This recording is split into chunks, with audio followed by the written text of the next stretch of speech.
See, if you couldn't tell, I'm visiting my cousin again. Needed time out of the house, so try and bear with me on that. In case you're wondering why I have this kind of a emotion and everything, I have made the ultimate decision to not watch any more WWE programming. That includes SmackDown and Raw and the future pay-per-views and whatnot. So let me give my reasoning as to why I'm not going to watch the programming anymore. The storylines as of late have been really confusing. And they're also starting to do more less stuff now. If there was something that actually pulled one of the last straws, let me get you adjusted a little bit. If there was one thing that pulled the last straw, or one of them, not surprisingly, it was WrestleMania 28. Ooh, 29 hasn't even happened yet. Huh. That's another year away. Maybe. But WrestleMania 28, I don't know what happened with the scripts, but jeez, I bet you it's going to get mixed reviews. I mean, reviews have been mixed for WrestleMania since WrestleMania 25.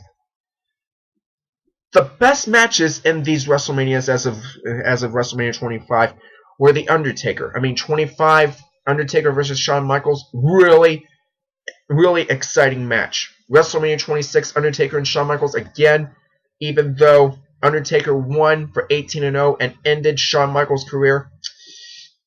27 in Atlanta, Undertaker versus Triple H in a no-holds-barred match, and it was so exciting. It could have gone either way, but Undertaker won again, and he won again at WrestleMania 29, and unbelievable Hell in a Cell match. That's the match it was. I gotta tip my hat off, but I have a feeling he's going to retire soon. He's getting up there. He is getting up there. But, you know, there were some good matches. There were some great matches at WrestleMania 29. Don't get me wrong. Undertaker versus Triple H was one of them. And The Rock versus John Cena was another. Although John Cena lost, you Cena haters might expect me to go, oh, yay, yay, yay, he lost. No. I'm not going to be like that. It's true I enjoy The Rock. He was electrifying in the past, and he's still electrifying as of now. But John Cena really gave a great fight. He gave a great match. He showed his heart and determination to do anything that he could in that match, and he nearly did it. It was just that one slip. But no matter which way you slice it, whether you like him or you hate him, John Cena put up one great match. And I have to tip my hat off to him. I'm not wearing any hat. But, another good match was CM Punk versus Chris Jericho for the WWE Championship. But there were some matches in there that just really questioned me. One of them was the World Heavyweight Championship for Sheamus versus Daniel Bryan. Daniel Bryan was the champion at the time.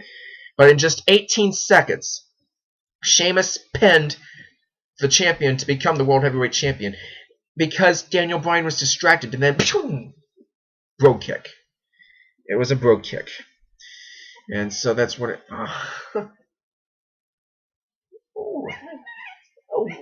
we got a little bit of a mean kitty, don't we here, Matt? Oh, don't be mad. Don't be mad. I guess someone like that. Yeah, cranky is the word. I'm not surprised he came in here. But as I was saying, okay. The World Heavyweight Championship, the Royal Rumble winner was again put at the opening match. It's a reminder of WrestleMania 27. What is this? Is this a turn that WWE is taking? The Royal Rumble winner getting the opening match? I remember discussing with some friends. It's not right. That is just not right. Because the Royal Rumble winner gets one of the last 3 matches at WrestleMania. That's what makes it more exciting. Actually, I look at it 50-50. The bad side it was the opening match, and it was so short. It could have been longer, but it was so short. But the good side, Daniel Bryan lost the championship.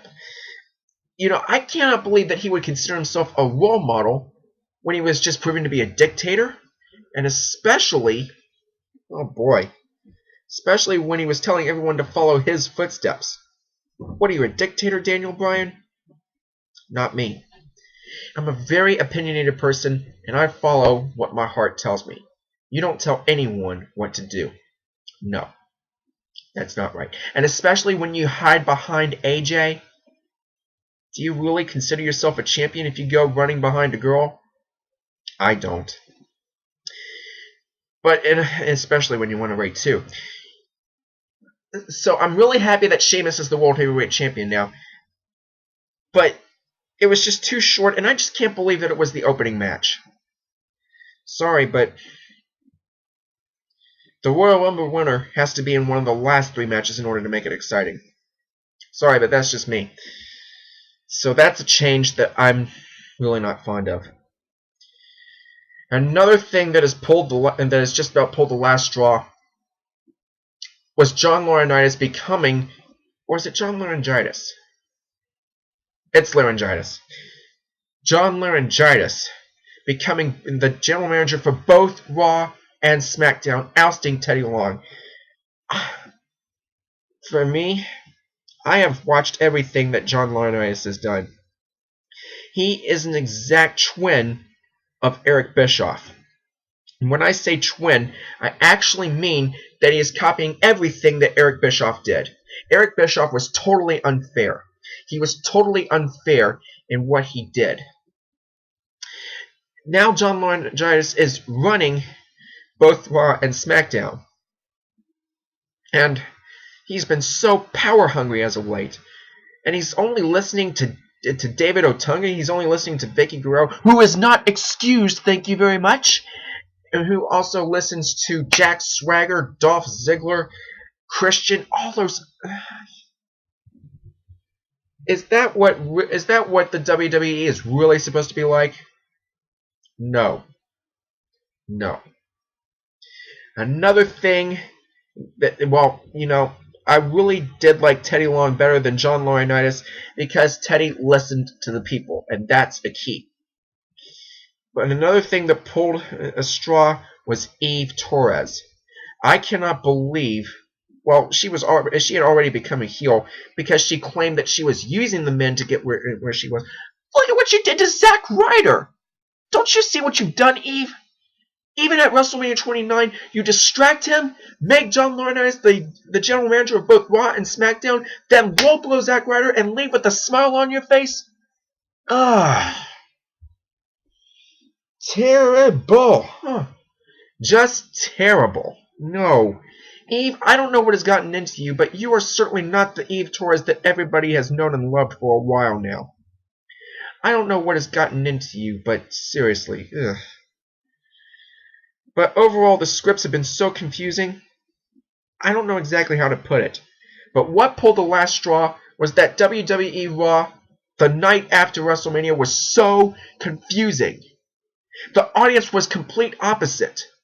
I was hoping that they would be happy that Sheamus would be the World Heavyweight Champion. But no, they were just going, yes, yes, yes, in terms of Daniel Bryan, who I still think was a terrible World Heavyweight Champion because he was a sore winner. The championship got to his head. That's what happened. And, of course, Cena got booed. He was in enemy territory, and that I can understand. But then, John Cena was accepting his defeat. And the audience was going, we want Lesnar! We want Lesnar! I was like, what? Lesnar? Are you talking about Brock Lesnar? And John Cena was wanting to shake The Rock's hand. And you want to know something? I like good sportsmanship. Everybody likes good sportsmanship. So, I think John Cena was doing the right thing. And then out walks Brock Lesnar into an explosive audience who was on his side. And then he goes to shake John Cena's hand, and then all of a sudden F5s him. And some people were saying, I think Cena's become a heel. you know, I even have some friends who are Cena haters. Everyone is entitled to their own opinion. But in all honesty, the WWE has become so confusing, especially for John Laurinaitis, for Eve Torres, and especially for the writers. So, these past couple of weeks, I just lost it. I'm sorry, but I just lost it. As much as I hate to say it, it's time to pull the ripcord. It is time for me to pull the ripcord and say, I declare myself to not watch WWE programming anymore. Like I said, the scripts are so confusing. John Laurinaitis, I think, is worse than Eric Bischoff. I don't understand how he is the general manager of everything when he's just a power-hungry maniac. And especially for everything else that's going on. So in those words, I hereby stop watching WWE programming, which includes SmackDown and Raw and those other featured things. But in the words of John Laurinaitis, I wish the WWE well in their future endeavors. Especially for their future. And you know, if this keeps up, there may not be a WrestleMania 29. You know, like I said, everything has just been so confusing with John Laurinaitis. I mean, he's been ousting every good person that has been in the business, including John Morrison, including good old JR. Ah! Stupid. But really, like I said, I just can't bear it anymore. I just can't watch anymore. I will still play the video games because I enjoy bringing custom storylines to you from WWE SmackDown vs. Raw 2010. 2011 will come eventually, but right now I would just rather unlock those wrestlers before anything else. But there's going to be more WWE storylines from SmackDown vs. Raw 2010 to come soon here to MTOR 2006. But even though I'm still going to be playing the video games, I just can't bear the real stuff anymore. The storylines are just too confusing. John Laurinaitis is just a power-hungry maniac who I really think should not be a general manager. He should be behind the camera. And especially for Eve Torres and whatnot. So, I'm sorry, you guys.